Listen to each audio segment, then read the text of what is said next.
Stephen, would you like to do a share screen? Just have the welcome slide up.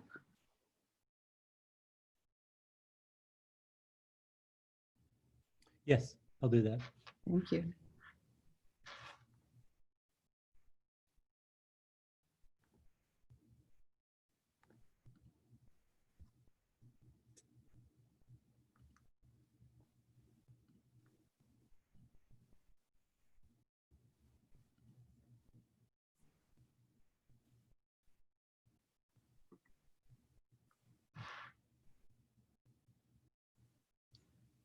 We're going to hold on silently over here, waiting for all the participants to join. It takes a while for the system to onboard people slowly. We're 2 minutes before our planned start time, so we'll get started in a couple minutes.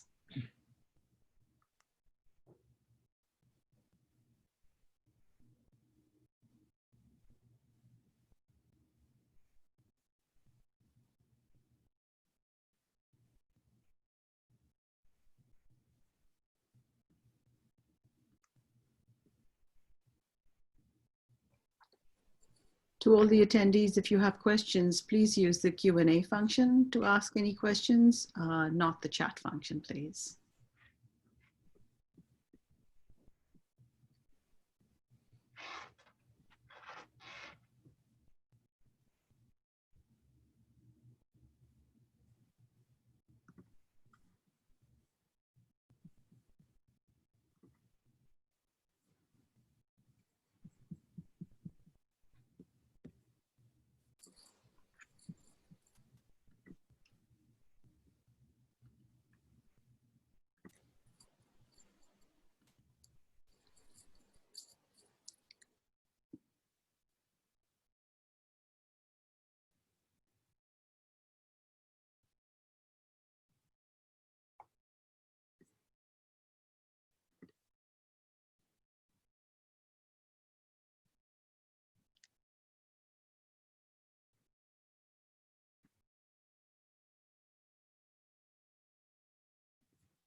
Okay. Hello, everyone. Thank you for joining us for what I think is our fourth, if I'm right, series, a webinar on the series provided by the Society of Bedside Medicine in partnership with Stanford 25 and the Stanford Presence Center. My name is Sonu Thadani Israni, and I serve as the Executive Director for the Stanford Presence Center, as well as a founding board member for the Society of Bedside Medicine. My colleague Stephen Russell and myself on the board are the ones who organize these programs. Next slide, please.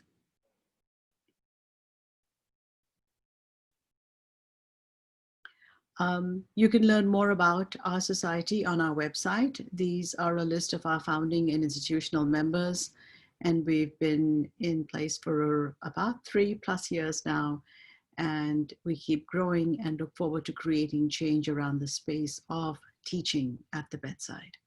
Next slide, please. So our goal, as you have heard probably, is the best practices between the patient and the physician interaction and new knowledge of clinical skills during this time of COVID-19 pandemic. If you are interested in getting CME credit, we do it in partnership with the Stanford School of Medicine. And the next slide will give you details on how to get the CME credit. We will also be sharing this information with you via email at the end of today's webinar. Next slide, please. I'm delighted to introduce our agenda today because it brings our friends from across the world to this presentation. Our first presenter is Glenn Cohen over at Harvard University. We met during some work with the National Academies of Medicine a few years ago. Next, we have Dr. Priscilla Joshi at Bharatiya Vidyapeeth University Medical College in Pune, India. She will be sharing radiology in COVID times. Little known fact, she and I met when we were 3 years old in preschool and have stayed in touch all these years. Next, we have my colleague Stephen Russell from the University of Alabama talking about medical education during COVID-19, followed by another colleague and friend here at Stanford, Dr. Neera Ahuja, who will be sharing information about the COVID clinical research trials. And finally, we'll end with another good friend, Dr. Andrew Elder at the University of Edinburgh in Scotland, who will be speaking for 5 minutes on a new series we added a couple months ago that we're calling Hidden and Here, stories of this pandemic, which are quite hidden and very here in the lives of the people who are engaged. And then we'll close out with Stephen Russell. So I'm going to turn this over to Glenn to do his presentation. Glenn, all yours. Next slide. Thank you very much. It's a real pleasure to be with you virtually. I wish it was in person. So the remarks are going to be drawn in part from a paper we did for JAMA in May with Larry Gostin and Danny Weitzner. Could I get you to advance the next slide, please? And it's really going to focus on what's sometimes called digital contact tracing, although one of the big messages I want to give you is that that's a terrible term. So contact investigations have been a vital part of public health strategy for hundreds of years, most recently in controlling tuberculosis and sexually transmitted infections, including HIV. In fact, it goes back centuries for syphilis. But the sheer scale of severe acute respiratory syndrome coronavirus 2 poses a major problem for contact tracing. Strategies in China, Singapore, South Korea, Taiwan have supplemented traditional manual approaches with digital surveillance through smartphone applications. A lot of people call this digital contact tracing, but as the title for the slide suggests, that's a really bad name to use because the model is being developed for use in the US. And here I think the GAO's storyboard that they have up on the slide is very helpful to show you how this works. They're not really contact tracing models. These are automated systems that are designed to add information more rapidly and are scalable to large populations. Traditional tracing begins with reporting to a health department, which then assesses risk, asks diagnosed patients for their known contacts, notifies contacts of potential exposure, all by telephone call or in person. Although patients are not usually obligated to disclose contacts, health officials do not inform contacts with the patient's name.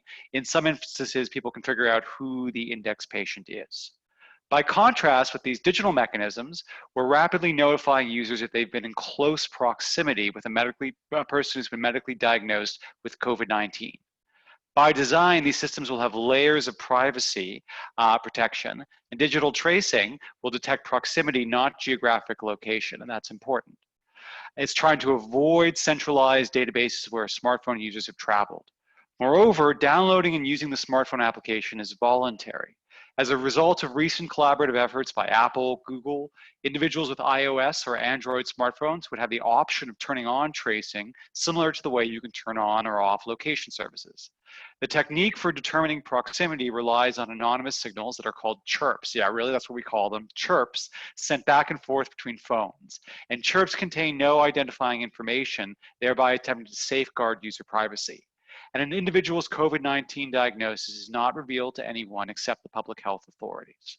Now, the US has not used these tools nationally yet, but Google, Apple, and MIT, as well as two pan-European consortia and a variety of independent efforts, are developing Bluetooth smartphone technology to enable the rapid notification of users. The reason why I don't like the term digital contact tracing, I think the better term is digital exposure notification, is for three reasons. First, the success or failure of this effort will be very different in terms of the parameters as usual manual contact tracing. So what makes it work is not the same stuff. Second, I think the track record is much less certain, and I'm somewhat skeptical. Third, it's not going to be a silver bullet, and it's not going to be a substitute for traditional manual contact tracing if and when you reach an appropriate level of infection in the community. These digital systems could empower users if public health agencies have oversight of the system.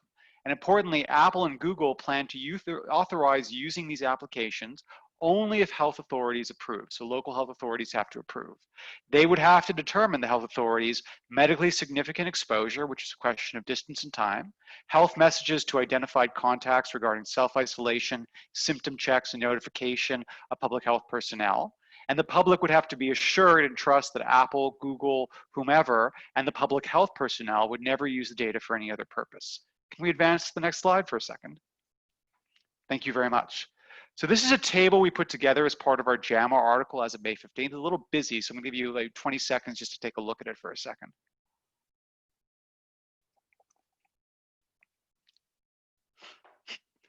This was our attempt to capture what's going on across the world as of May 15th. Overall, two very contrasting approaches. One is a centralized approach that's been favored by China, South Korea, Taiwan, and elsewhere. The other is the decentralized user-centric approach supported by the joint Apple-Google system and favored by most European countries. China, for example, combined government surveillance of the location histories for individuals to create a scoring system for infection risk, and now it requires citizens to score green to enter public facilities, workplaces, or travel. South Korea's digital surveillance uses law enforcement and fines to sanction individuals who violate quarantine or social distancing orders. Taiwan added smartphone location tracking to detect and sanction violations. Israel initially used one system, but then its High Court of Justice required a different system. Importantly, each of these implementations also relied on manual contact tracing. In Europe, there's been a real divide between countries that want to do a centralized system and those that want to have decentralization. And what's interesting is that Apple, MIT, Google, they've kind of refused to work with countries that want centralization in the public health department. Okay, next slide, please. So what are the issues? And this is my last slide. First, uptake. There's a real trade-off between autonomy and privacy on the one hand and effectiveness on the other, I'm sorry to say. Why is that? Digital systems cannot effectively augment traditional methods without widespread uptake. A recent Oxford simulation suggested about 80% of all smartphone users, or 56% of the entire population, would have to use these tracers to make them worthwhile. A voluntary system without effective incentives is unlikely to achieve sufficient uptake, though there would be partial benefits that would accrue at a lower level of uptake. Unfortunately, so far, uptake has been quite low. Early results from Singapore's voluntary system showed that only 20% of the population had installed the app by April 21st, which was in some ways the height of public awareness. And in many countries, the public is unlikely to accept mandates to implement digital tracing, even in a health emergency. If a critical mass of users will not be in the network at the requisite time, and some individuals don't register a COVID-19 diagnosis, these systems are not going to work very well. There's also this question about the ability for a user to understand the signal. Public health officials have to educate the public of the deficiencies of this system. Otherwise, an individual could get a false sense of security, which could increase risk-taking behavior, in particular if they get a negative or they don't get pinged and told you've been near someone who's had a COVID diagnosis. The reason is the average user, not knowing the size of the network, the sharing rates, and how many people are actually infected in COVID in the community, is going to find it very difficult to interpret feedback from the digital application. Now, to improve uptake, we could mandate or incentivize use of these technologies and permit use by employers and businesses. But doing so has some privacy risks. In some cases, when people are quarantined, there's a real risk, even with its voluntariness, of revealing someone's COVID status. If I've been with my partner more or less full-time, except on Sunday mornings when they go bicycling, and I get a notification that someone I've been in proximity with is COVID positive, it's going to tell me that A, I almost certainly got it from my partner, and B, it might make me ask questions of what my partner has been doing during those bicycle rides on a Sunday morning. That's just to say that there's privacy risks involved in revealing this information. Of course, that's true with STI manual contact tracing as well. You have only one sex partner, then if you're told someone has given you HIV, you know who that is. But that risk is balanced against what we know is a successful intervention to help control the spread of infection. And here it's much less certain what the success rate will be. I want to talk about function creep. This is the idea that there's going to be secondary uses of these systems, such as in the workplace, law enforcement, or immigration. Should an employer be able to ask for the results from your smartphone application as a condition of return to work? Should a hospital consider results from these apps in prioritizing testing or treatment? Our view is that neither is warranted given the current state of the technology. And just to give one other example that might be problematic, you could use the same Chirp technology once it's installed on people's phones to track gang behavior and see who has been near a gang member recently and then follow through with that and investigate. Many people might say, that's not what I'm in for. Data ownership, who owns the data? How is it stored? How much re-identification is possible given other data sources owned by the same source? How much choices will consumers given? What, if any, liability will there be for privacy violations or for errors in these systems? Finally, what I'll call ecosystem or antitrust issues. How many of these apps should there be and how should we fund them? There's trade-offs between having an ecosystem of robust, large numbers of small players, each of whom has to self-finance, figure out and secure cybersecurity and the like, versus a couple of big players involved. But there are some really interesting trade-offs here, both in terms of market competition, but also in terms of how these will work. My colleague Latanya Sweeney from Harvard has made the point that if you have only a single app and there's something wrong with it, you have to update it, you have to take it offline for a significant period of time. Also, having multiple apps going at once might allow you to run them in the background and not drain battery life. On the flip side, if you have 1,000 small apps, very hard for the individual to know which are true and which are good and which are scams. If data breaches happen, not clear that each of these people can track it very well and secure it. And then you might also worry if we get a world of 1 million little apps, whether any of them get up to the right level of uptake if there's not good interoperability. Okay, lots more we could say, but I'm going to stop there and I'm looking forward to questions later on. Thank you very much.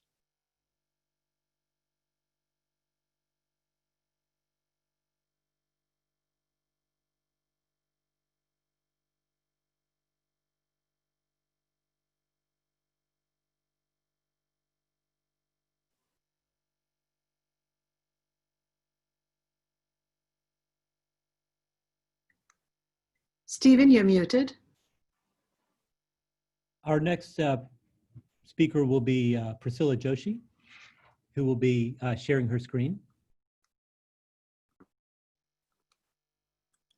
Thank you, Sonu and Stephen, for inviting me to share my experience with you.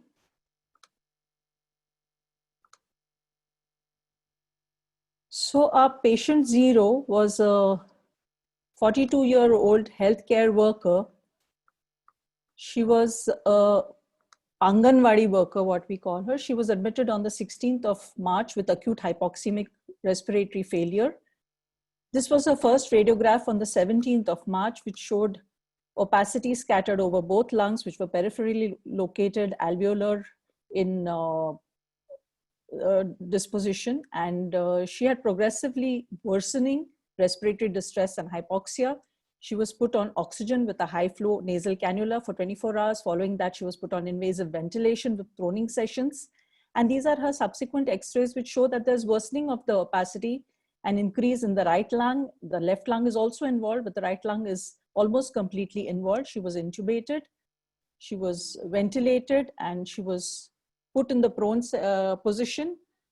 On day 12, after her intubation, she could be extubated and she went home well. Pune is located in a state called Maharashtra. It's pretty close to Mumbai, about 175 kilometers away, and it has been the hotspot of COVID infection. Maharashtra itself has almost 1/3 of the cases of which are there in India, so we are quite badly affected. Our hospital got designated as a COVID hospital on the 14th of April. We've treated over 1,500 patients over the last 3 months. We've lost 92 patients. About 270 patients have got admitted in our ICUs. The challenges we faced when we became a COVID hospital were the safety precautions which we had to take, safe distancing, sanitizing, disinfecting, the PPE, we were not sure what to use. Our resources were limited because of the lockdowns, so we had to innovate.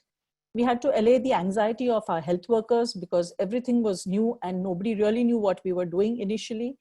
We had to continue imaging non-COVID patients along with safely imaging the COVID patients.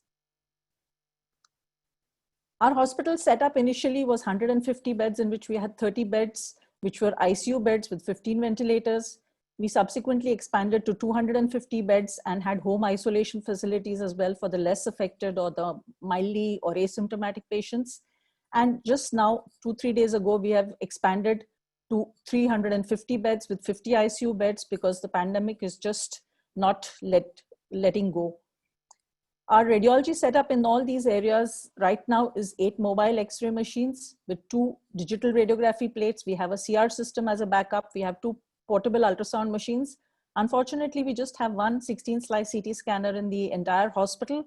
So we have to balance between the COVID and the non-COVID patients and give adequate time gaps. This is a quick glimpse of our areas, the flu OPDs, the wards, the ICUs. This is the radiological setup, the CT, the department, the radiographs in ICU, and the portable ultrasounds, which we are doing in the COVID areas. To give you a glimpse of our successes and failures, this was a patient who was 60 years old. He had comorbidities of diabetes and hypertension. He had multiple opacities in the left lung, which were all alveolar, few opacities on the right as well. About 5 to 6 days after he was admitted, he showed some resolution of the opacities in the left lung as well as the right lung. And about 11 days after admission, his opacities had significantly reduced and he went home. This 58-year-old policeman, however, was not as fortunate. He was admitted on the 24th of April, intubated, and he had extensive opacities which were alveolar, almost occupying the entire lung. More than 75% of his lung fields were involved. The opacities reduced to some extent after 3 to 4 days, but about a week after admission, he had extensive opacities again over both lungs. Some resolution was there, but unfortunately, he succumbed on the 4th of May. Some unusual radiological presentations. This patient was again a policeman. He had opacities over both lungs, ventilated. You can see the endotracheal tube in there. He developed a large pneumothorax 4 days after ventilation. And you can see the collapsed lung here, the pneumothorax. An ICD was put and the pneumothorax was drained, but unfortunately he didn't make it. This was just an unusual radiograph. The 63-year-old patient who was RT-PCR positive, and you can see a homogeneous opacity in the left upper and mid zones. It looks like a collapsed consolidated lung, very unusual for COVID. So this needs further evaluation with a CT scan, which we have suggested. A 28-year-old male patient with acute myeloid leukemia. This was his radiograph prior to admission. After admission, this was the radiograph which showed that he could not take a good inspiration. All the films obtained were in expiration. He had some opacities which developed in the lung bases bilaterally, which increased. He was not responding to treatment, so a CT scan was done to see why he was not responding. So what we saw was there was a pleural effusion and there was some interlobular septal thickening, which was predominantly subpleural in location. You can see it on these coronal images as well. His WBC count was 400. He finally came out of it. It was thought that his cytokine storm was prevented because of the immunosuppression he was on. So he was lucky. A few of the medical or the healthcare workers which we treated, this was a 45-year-old emergency medicine physician with fever. This was her first radiograph when she was admitted on the 31st of May. On the 3rd of June, she called me up and said, I'm feeling a little breathless. Can you have a look at my radiograph? And when we looked at the radiograph, we found this opacity, which was seen in the right lower zone. So we thought it looked like there was some pulmonary involvement. And when we did the CT scan, this confirmed the pulmonary involvement, which was there bilaterally. And this was the curvilinear opacity we were seeing here. She was put on methylprednisolone and low molecular weight heparin prophylaxis. Her D-dimers were very high and she recovered. This was a 27-year-old ENT resident who had traveled home.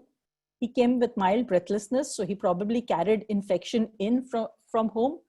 The chest radiograph was suggestive of some opacities in the lower zones, more on the left as compared to the right. His first COVID swab was negative. We did a CT which showed us the typical ground glass opacities which we see in COVID. His second swab also sent was negative, but he was treated presumptively as a COVID patient.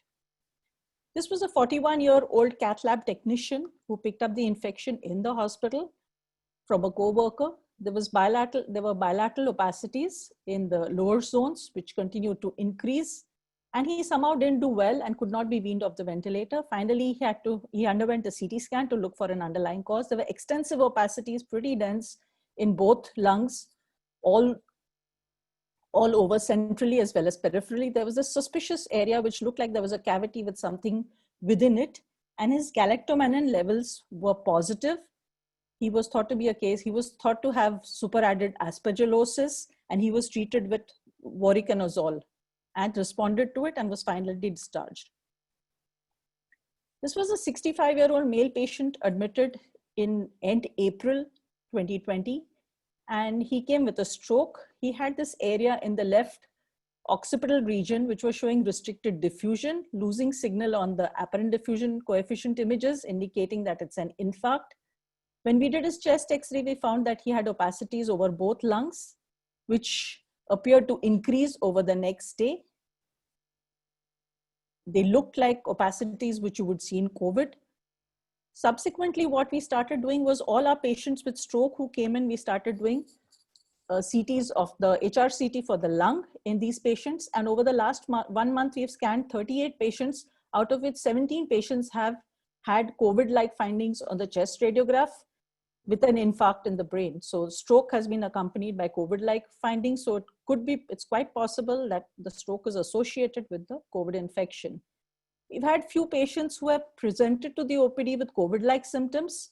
This was a patient with multiple nodular opacities over both lungs with some interstitial thickening. This looked more like either a miliary tuberculosis or maybe an underlying malignancy with miliary carcinomatosis, but did not appear to be a COVID lesion. This was right pleural effusion. This was a consolidation with breakdown. So all these patients presented with fever, breathlessness, chest pain, but they were not COVID. So the chest X-ray definitely helps you to rule out COVID. So we had a couple of patients, extremes of ages presenting to us. This was a 95-year-old lady. She was my neighbor's mother living in an old age home, and she picked up the COVID infection in the old age home. She had these multiple opacities over both lungs, which increased over a period of time over the next 10 days. They decided not to ventilate her and just kept her on oxygen with a nasal cannula. She needed about 4 liters of oxygen to maintain saturations of 96 to 98%. And finally, she was shifted out of the ICU. She had a hypertensive, she had a spike in blood pressure, and then, which was finally controlled. She was shifted out of the ICU to the ward, but somehow she couldn't be weaned off the oxygen. So they did a CT. So there were bilateral pleural effusions and there were subpleural opacities, there was some amount of thickening of the interlobular septae over there, which could be some fibrosis which has come in. And the effusions we thought could be due to her hyperproteinemia or due to some amount of fluid overload. This was a 10-hour-old baby who came to us with tachypnea, and the first chest radiograph was normal. 2 days later, there were opacities over both lungs, and these opacities they sort of regressed to some extent and came back again a few days later. The babies, the neonates, RT-PCR was sent, which was negative. The antigen was sent, that was also negative. The antibodies, the COVID antibodies of this neonate turned out to be positive. So then they investigated the mother. They did her swab for RT-PCR, which was negative. Antigen was negative, but her antibodies were high. They were 18, and the normal, anything more than 1 is abnormal. The IL-6 for this neonate was also high. There are various scoring systems for chest X-rays and CTs, and I won't go into it for lack of time. We also evaluated an artificial intelligence software which somebody had sent to us for evaluation, and found that it had a very high false positive rate. The sensitivity was low. It gave us a lot of, this was a normal chest radiograph, which they showed as a COVID-19. So we really don't think much of it. So they are tweaking it right now. So the take home here is that, as we've all seen, COVID-19 has a classical pattern on chest radiographs.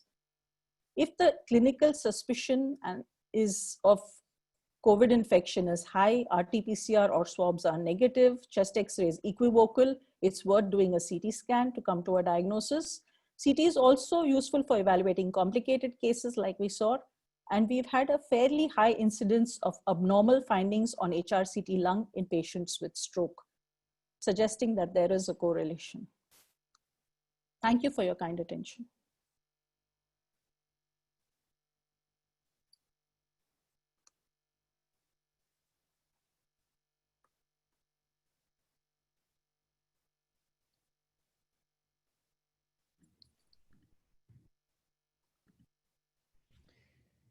Thank you, Priscilla. That was fascinating. I very much appreciate that. I am Stephen Russell. I work here in University of Alabama at Birmingham, practicing internal medicine and pediatrics.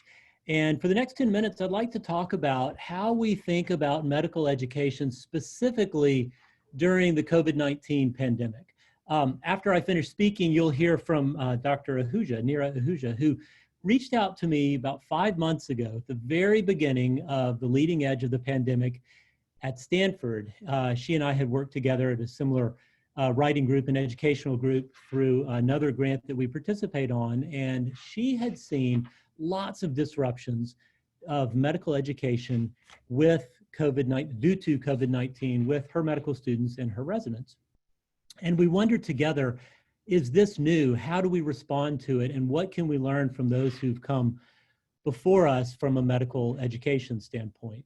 And what we learned came together in a paper that was published in the Journal of the Graduate Medical Education in June of 2020. And I have to say that while the end result is a bit different from that first conversation that we had, the lessons that we learned and the things that Neera had seen, that Brian Garibaldi, who is the president of the Society of Bedside Medicine, and we had had conversations similar to this earlier, had seen on the East Coast at Hopkins, and some of our other colleagues, and those of you who are listening may have seen as well, is that while the education is vastly different now, here in August, compared to what we were doing 6 months ago in February, and perhaps what Glenn Cohen is going through at Harvard and teaching his students will look different this fall than what it looked like in spring of 2020, the fundamentals of education are the same. And if we can learn lessons that were taught to us from those who came before us, perhaps we can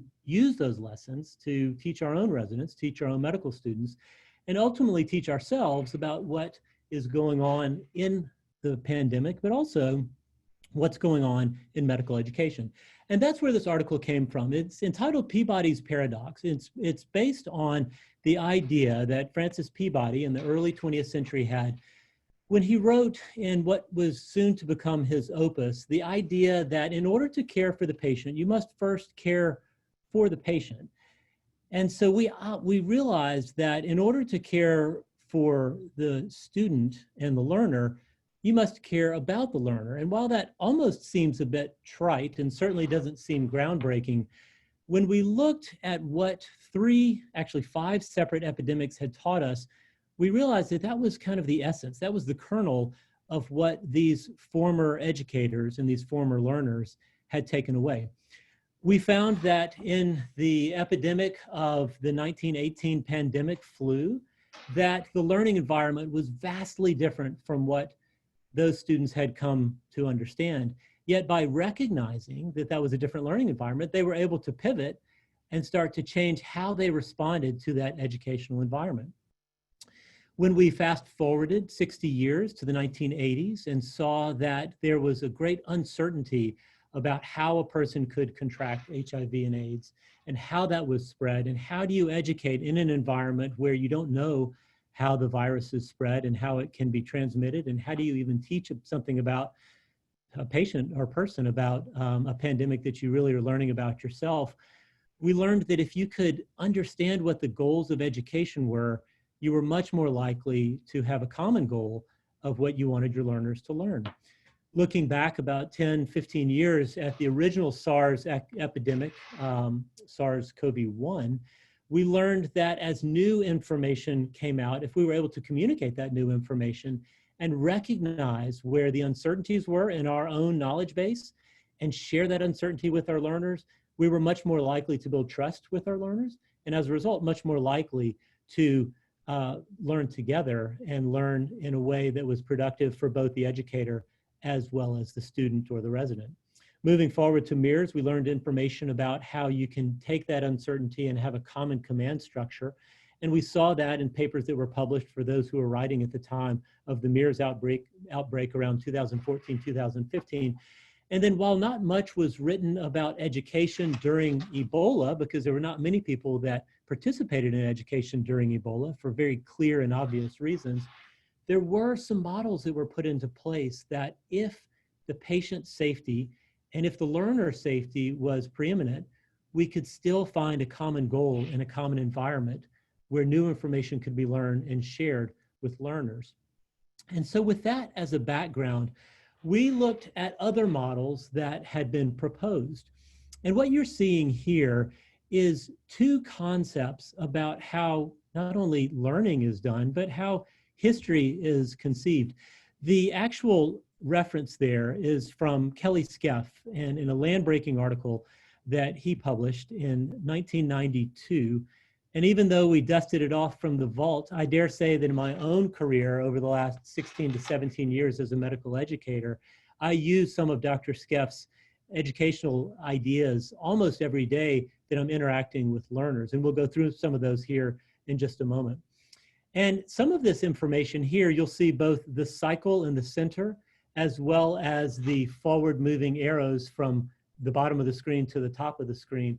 These ideas, just in terms of how we conceive not only education, but how we conceive history, were eloquently described and eloquently thought about from the American historical perspective by Harvard historian Jill Lepore when she actually published her one-volume history of the United States called These Truths in September of 2018. And if we step back and think about it, this makes sense. Take any given year and you think about the birthdays and anniversaries you celebrate. Think about perhaps Mother's Day or perhaps Valentine's Day. Think about Thanksgiving in the United States.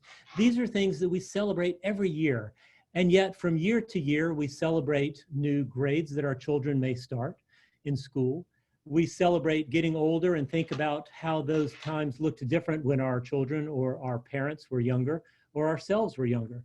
So history, just like education, has both a cyclical nature that we experience every year, as well as a linear nature that changes over time. And this is true from an educational standpoint as well. When it comes to medical education, the linear nature is the training environment. We know that our medical students, as well as our residents, will start at time point A, and they will finish at time point B. In my own training as internal medicine and pediatrics, that was a 4-year time point. And at the end of that 4 years, there were expectations that were placed on me that I would know by the time I finished. Now, I may have met some of those milestones sooner or later than my colleagues, but at the end of that 4-year time period, I was expected to know the entire linear arc of that. And yet there were cycles during that 4-year period where in a new environment, I would have learning goals that were communicated to me. And in that new experience, I was supposed to understand what was being taught to me.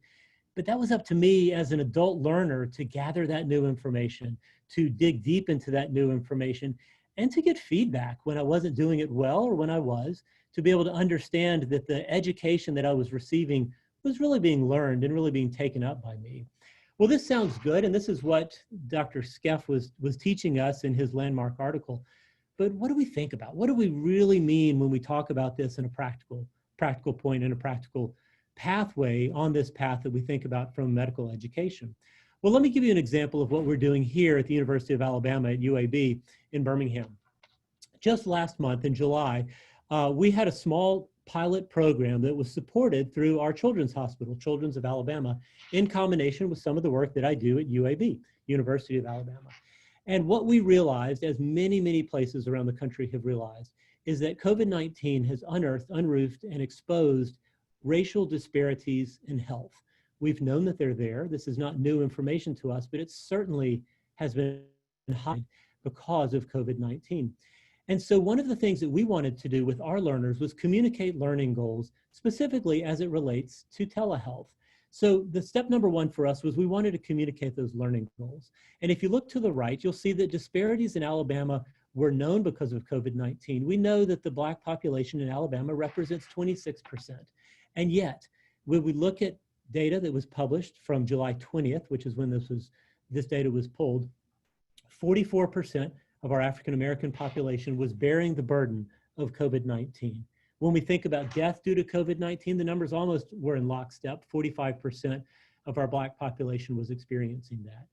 And so we knew that telehealth, which was our goal for teaching, was going to be an important way to continue to offer care. And yet we wanted to do that to our most vulnerable population, but also in a way that was equitable, also in a way that was being able to reach out to those who are most vulnerable.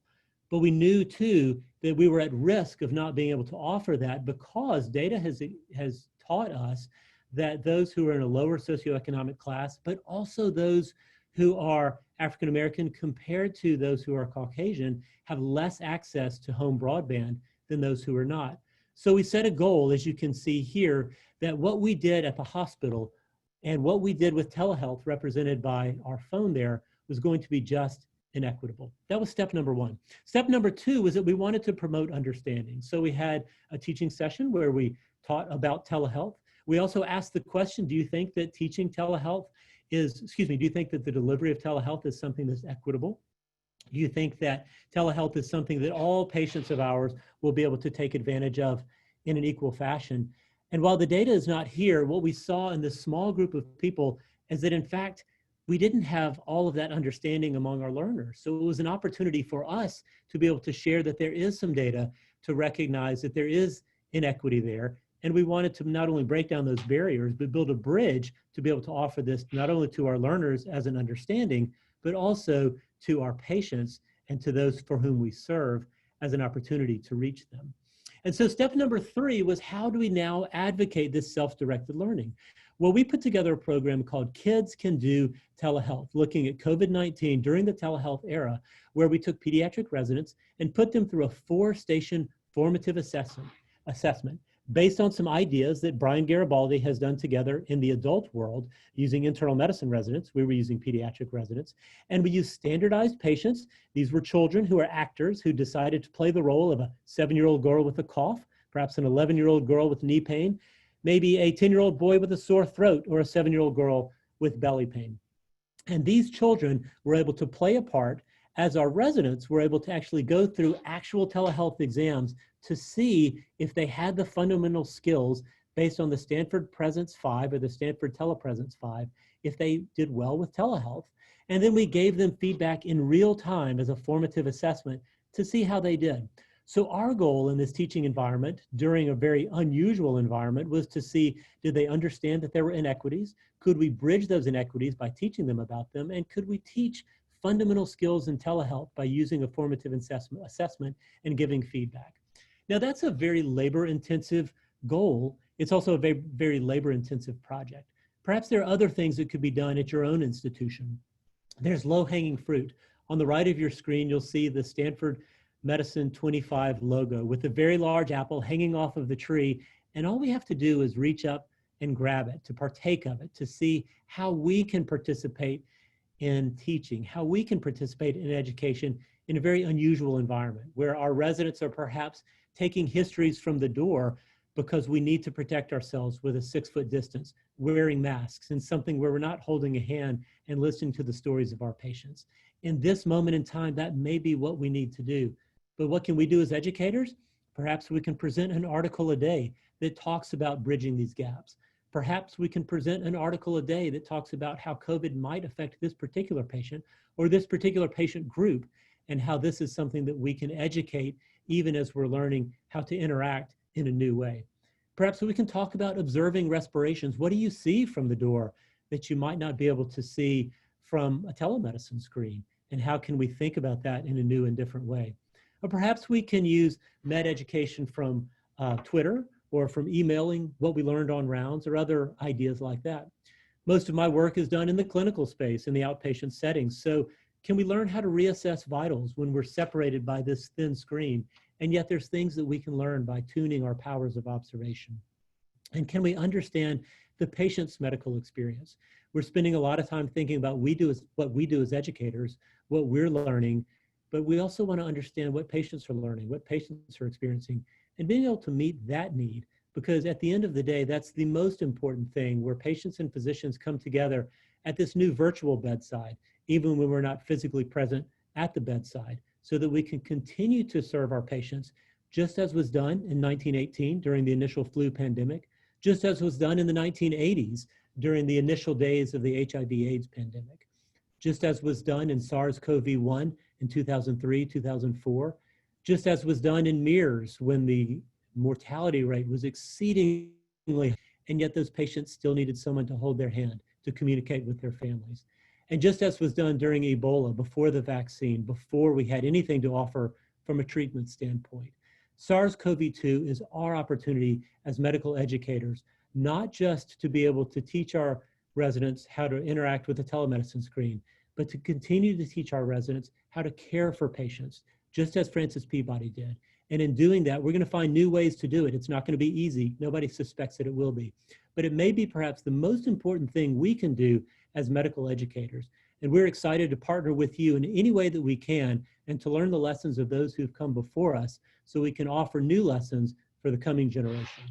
Thank you very much for your time. I look forward to your questions. And I'm now going to hand it over to Neera Ahuja, who will be talking to us about some of what she's learned in the research sphere of battling SARS-CoV-2.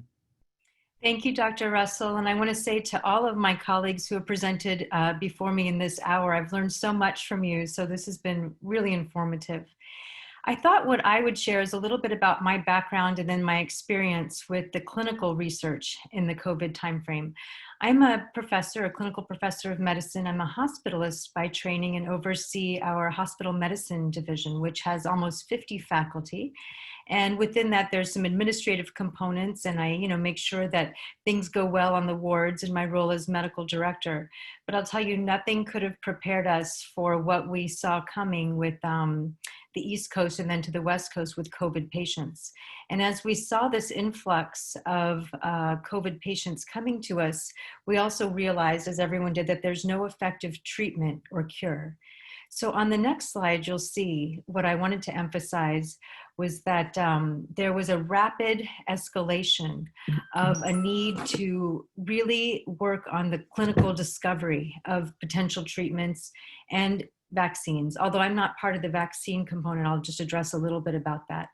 And the most of the research that I've done in my experience has been quality improvement research or with collaboration with Dr. Russell and Dr. Garibaldi, medical education research. So this was definitely a new field for me.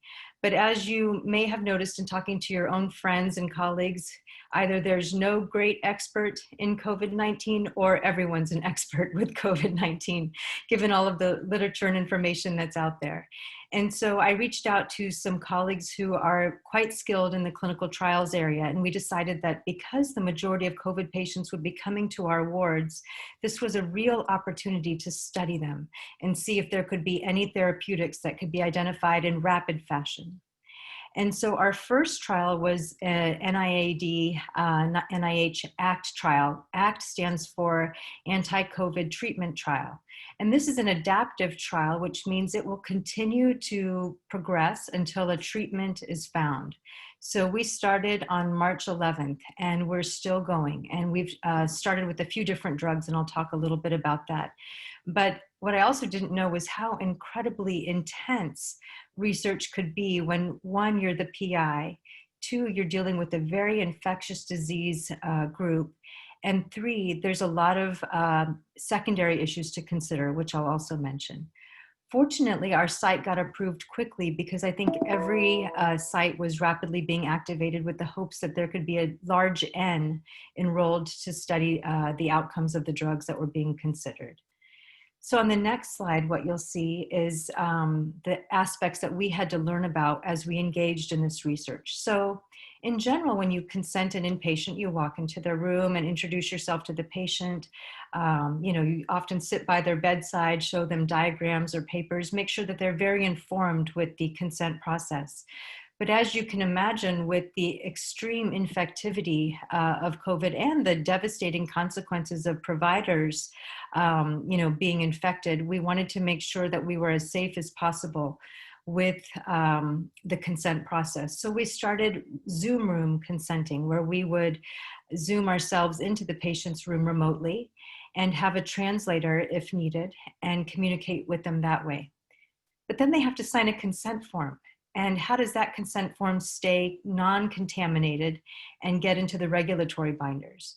Well, fortunately, over time, with a lot of regulatory compliance and oversight, we now can do DocuSign or use Adobe apps to take pictures and email and scan these signed consent forms so that there is no infectious nature of the consent process. The other aspect is PPE conservation. If the patient needs an initial exam or has questions, the more personalized we can make the consent process, the more likely the patient is willing to consent. And we also want to question certain things about their physical exam. So just proper learning of donning and doffing of PPE and making sure that we're not overutilizing it outside of the clinical realm was really important. Now, I don't know if many of you are aware, but during Hurricane Katrina, there was a rapid escalation of clinical trials, and it was very intense and sometimes not done with entirely compliance rules being followed, and physicians actually lost their license during that time. And learning from that experience, it was really important to all clinical researchers across the country that we rapidly enroll, but do so in a way that's very compliant. However, we weren't the only ones looking to enroll patients in our trials. There were numerous competing trials, both at our institution and at other institutions. And on our weekly calls for our research trials, it was discussed how it sometimes felt like the Hunger Games, where everyone was trying to reach the patient first and get them into their trial. And it was an experience that I had never encountered before. Because in the clinical realm, when I consult a nephrologist and cardiologist, for example, it's collaborative. We all reach the patient at the same time or different times, but with the same goal and with a very collegial end game to that conversation. So we actually had to have a series of ethical discussions and came up with an enrollment process that would alternate with other trials. So that way the patient wasn't being bombarded with requests for different trials that they may not understand all the subtle differences for. And there wasn't this, sort of staking and claiming of different patients by different, of all the patients by the different enrollers of different trials. Finally, on the last slide, I'll show you, the first drug that we started with was the only double-blinded, randomized, placebo-controlled trial of remdesivir. And this was the one that was published in the New England Journal of Medicine, and it's considered the standard of care. Recently, dexamethasone has also been approved as a standard of care for patients that are indicated for that level of steroids. And so the clinical dilemma is, if all patients are receiving remdesivir, which is an antiviral, how can we effectively study other antivirals? It's tricky, but we're going to. And so what we've done now with this particular trial is all patients receive remdesivir in the control arm, and then in the study arm, they'll receive either baricitinib, which we just finished, or which our next drug to study is interferon beta. And that will be given and compared to patients that do not receive the interferon beta. Monoclonal antibodies to the spike protein are a very popular drug that's being studied. Some inhaled antivirals are being considered, like DAS-181. Heparin, and looking at different modes of anticoagulations to address the stroke risks that were mentioned earlier in this talk are also, and PE risks are also being considered. So the exciting thing, there's so much that we're studying at this time. The challenging part is, how do we do it in a way that optimizes patient safety, provider safety, conserves resources, and is the most, offering the patients the best possible treatments they can in the study environment and not compromising any aspect of their care. And fortunately, I think enough time has passed that people have a good rhythm on how to approach this. Finally, a word about vaccines. This is not part of what I am studying, but I do have a colleague who's an immunologist who is studying this, and there will be several vaccines that will come out to be studied. But what we need to remember is the first vaccine that comes out may or may not be the best one. Just like with remdesivir, we don't know if that is the best antiviral. And so there's a lot of suspense in the clinical research world, but there's also a lot of optimism that over time we will actually find, hopefully, a prevention with a vaccine and a treatment. Thank you very much for your time, and I'll now turn it over to my colleague, Dr. Elder. Well, thanks, Neera, and thanks for the invitation to speak. I want to focus on an earlier talk, highlight public health and civil liberty. That issue is the presence of family at the end of life. And I will give this very short talk without slides. In 2008, Vets at a small zoological park in Scotland recorded and reported a highly unusual event. As one of a small group of chimpanzees lay dying, other chimpanzees from the group tended to her. We have since learned that elephants can show similar behaviors, but amongst non-human animals in general, it is relatively rare to find any evidence of care, interest, or support for the dying. The typical response to terminal decline is neglect, disinterest, and abandonment. But we, Homo sapiens, humankind, appear to be different. We seem to possess an innate desire to care for our dying. It might even be one of the defining features of our species, born out of the unique combination of our capacity for empathy and our ability to recognize that life is finite and what death therefore signifies. Over the known history of human dying, humans have instinctively felt the need to be present with their own as they die. We say our goodbyes to them and they to us. We tell each other of our love. We forgive and ask for forgiveness. We give and receive words of thanks. Sometimes words never said before, provoked by the extremity and intimacy of the moment, or sometimes and remembered. Sometimes words are not necessary.